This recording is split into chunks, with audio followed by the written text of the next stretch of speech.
Дорогие друзья, братья, мы все знаем, что происходит сегодня в Бирме, в Мьянме.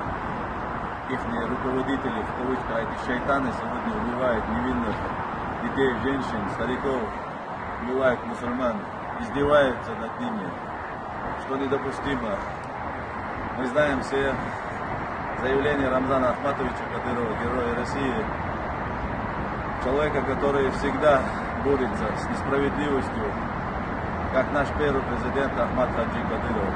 Да ладно, мы знаем, что сегодня в Бирме происходит геноцид мусульман.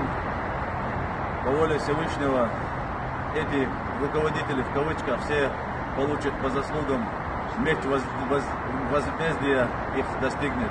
Мы в этом уверены, и для этого мы по поручению Рамзана Ахматовича будем делать все возможное и невозможное. В Москве все наши братья вышли и свою позицию озвучили у посольства. Мы однозначно осуждаем то, что творит сегодня эти шайтаны над мусульманами и над людьми, какой бы они ни были вероисповедания.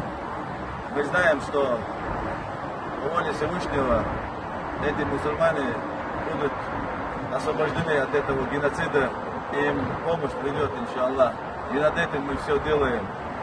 Почему сегодня те, которые говорили джихад, которые ездили в Сирию, почему вы все мальчины, шайтаны, вы одинаковые шайтаны с ними, поэтому вы ничего не говорите.